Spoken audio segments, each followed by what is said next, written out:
नमस्कार, बहुत बहुत स्वागत है आपका। आप क्रिएटिविजन न्यूज का एक्सप्लेनर देख रहे हैं। आपके साथ मैं हूं शबाब। रामपुर एक ऐसा सियासी मैदान जहां कभी सिर्फ एक नाम गूंजता था और वो नाम था आजम खान का।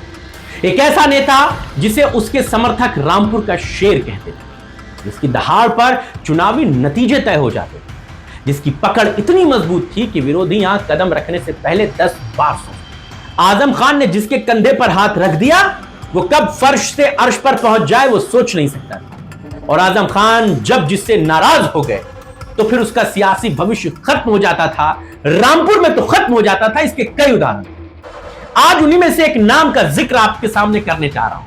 लेकिन पहले यह बात समझिए कि आजम खान यानी कि रामपुर का वो शेर जब से सलाखों के पीछे है, कानूनी शिकंजों में जकड़ा हुआ है, जैसे ही यह शेर घायल पड़ा, रामपुर की सियासत के जंगल में गिद्ध और गीदड़ों की पूरी फौज मंडराने लगी। सबसे पहले चाल चली है बीजेपी ने और इस बार सीधा हमला करने की तैयारी। वो ले आई है आजम खान के उस सबसे पुराने विरोधी को, वो ले आई है आजम खान के सबसे पुराने जानी दुश्मन को, जो कभी आजम खान से 36 का आंकड़ा रखता। रामपुर में आकाश सक्सेना तो, जिनको बीजेपी ने आजम खान के खिलाफ राजनीतिक लड़ाई का लाभ दिया, उन्होंने चुनाव लड़ा, वो जीते, वो तो बहुत क्षणिक हैं, वो तो बहुत आबाद में आए हैं आजम खान के खिलाफ। लेकिन वो नाम जो आजम खान के खिलाफ सबसे ज्यादा चर्चाओं में रहा, वो नाम था जया प्रदा। वही जया प्रदा जिनका नाम आते ही आजम खान की सियासत में तूफान आ जाता। वही जया प्रदा जिनके साथ आजम की अदावत किसी निजी लड़ाई से कम नहीं रही।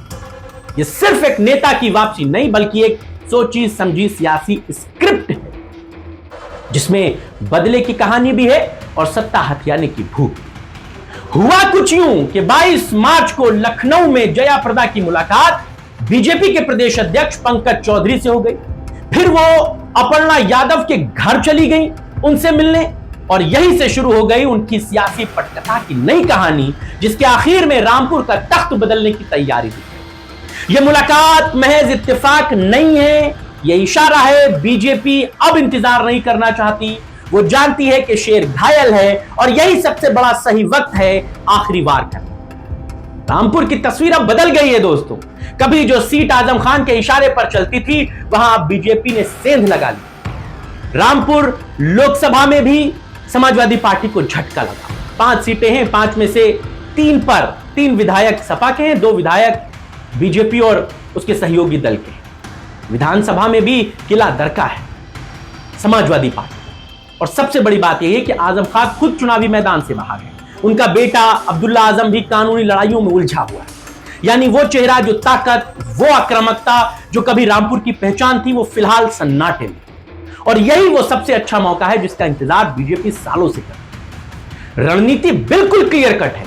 जहां दुश्मन सबसे कमजोर हो, वही सबसे पहले सबसे जोरदार हमला पूरी ताकत से।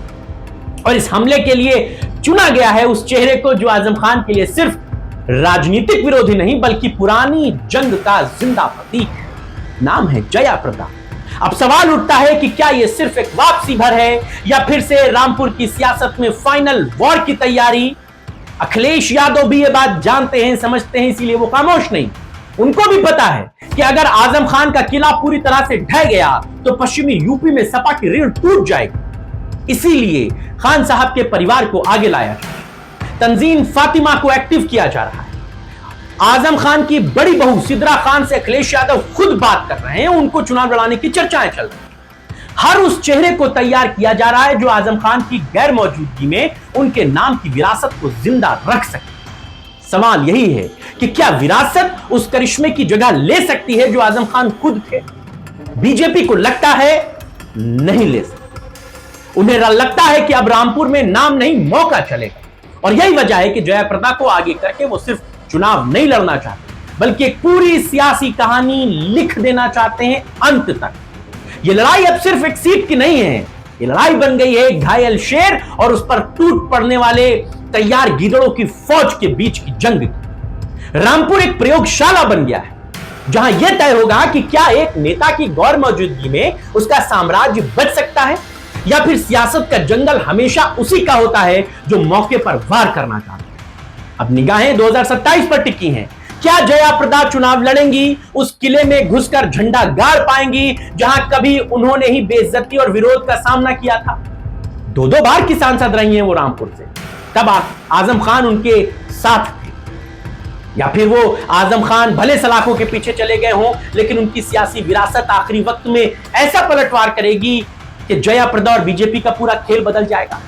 रामपुर की ये जंग अब इतिहास बनाने जा रही है और इस बार फैसला सिर्फ वोट नहीं करेगा, फैसला करेगा वक्त, बदला और सियासी भूख का वो खेल जिसमें कोई किसी का नहीं होता। जया प्रदा अगर रामपुर से किसी भी सीट से चुनाव लड़ती हैं तो मामला बड़ा दिलचस्प हो जाएगा। आप जया प्रदा के अचानक लखनऊ आने, प्रदेश अध्यक्ष से मिलने, अपर्णा यादव के घर जाने, उनका पॉलिटिकली बयान देने पर क्या सोचते हैं? आप तक क्या नजरिया है? जया प्रदा अगर रामपुर की किसी सीट से चुनाव लड़ती हैं तो क्या वो बीजेपी के लिए वो काम कर पाएंगी जितना बीजेपी उनके लिए सोच रही है? बताइएगा। आपके राय और विचारों का इंतजार रहेगा। फिलहाल इस खबर में बस इतना ही। नमस्कार।